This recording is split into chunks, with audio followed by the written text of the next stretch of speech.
Okay, I wanted to make a video about showing how I feed my starter.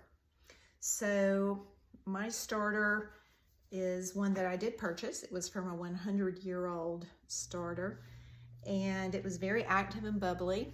It was ready to go as soon as I fed it, and it doubled when I brought it home.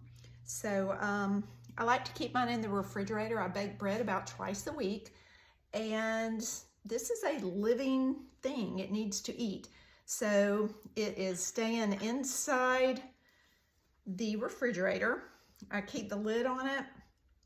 I love these little wet jars. I do not keep a clamp down on it. I just put the lid on it. So when it's time to feed, this is what I do.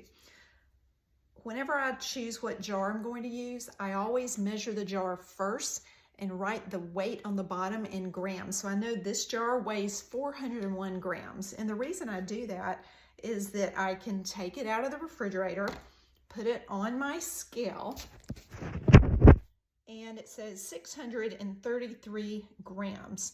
Well, I know my jar weighs 401, so that means I have 232 grams of starter. I know that that is way too much starter. If I put in 232 grams of water, 232 grams of flour, it's gonna fill the jar up, and then when it rises, it's just gonna be everywhere. So I have learned that this jar can handle about 120 grams. That's a beautiful amount. 140, it is coming out of the top when it rises. So what I like to do is I take another jar that I put a label on it that says discard, and I'm going to use this for crackers and things like that.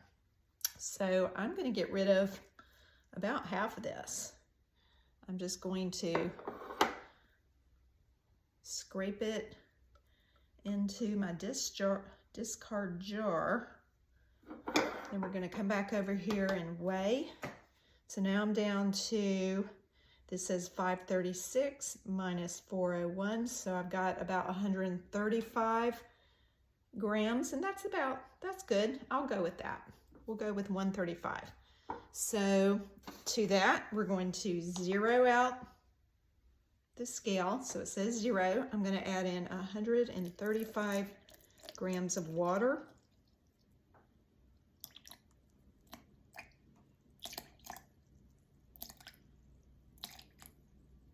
Now I accidentally did 138, and that's okay.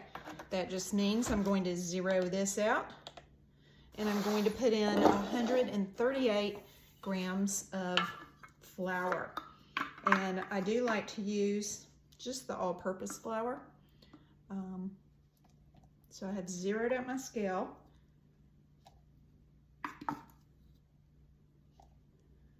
I'm going to measure out 138. I love these little wooden measuring spoons. They just let you do about 18 to 28 at a time. Perfect. Just a little bit more. Great. Okay. Then we're going to stir this up. It's really, really thick, almost like a waffle batter. And you're going to stir and stir. Once you finish stirring it, you want to cover it, but not tightly. There's a lot of activity going on with this, a lot of gases that are getting created, and those gases need to be able to escape.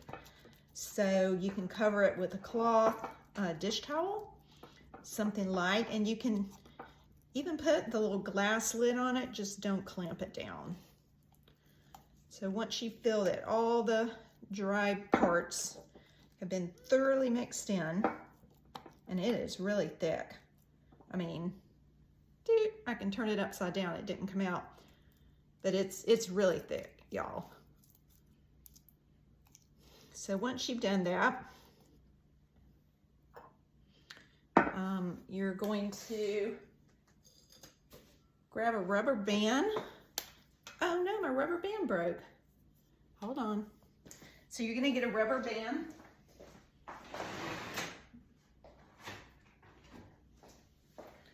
And that's gonna go around your jar, and it's gonna show you the exact height of where you started. And then as your starter rises, you can check and see when it has doubled. That's kind of the benchmark. Sometimes mine will triple, and that's okay. But before you use it to make your bread or to mix up your levain, you want to see that it has doubled. So I'm going to gently place this on top of the jar, like that. And that little guy goes right there. And I'm going to just set him aside for several hours.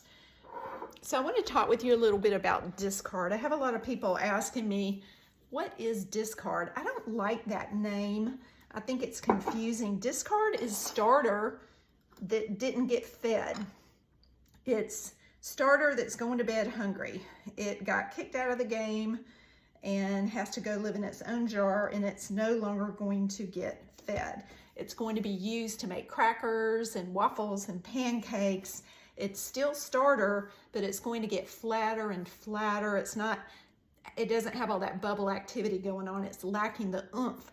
So a lot of times you are going to see in some of the recipes using discard, they're going to tell you to use some yeast, and that's okay. My favorite thing to do with discard is to make crackers, and I'll make a video of that in a little bit. It doesn't use any yeast. So discard is your starter. You have to remove some from your starter jar, because when you feed it, if you don't, there's too much in there. It's going to bubble out. Also, it helps remove the acidic level by refreshing it with new flour and water.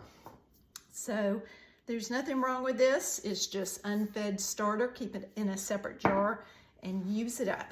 So that's all. So we're doing some bulk rises right now, so we'll be pulling those out soon.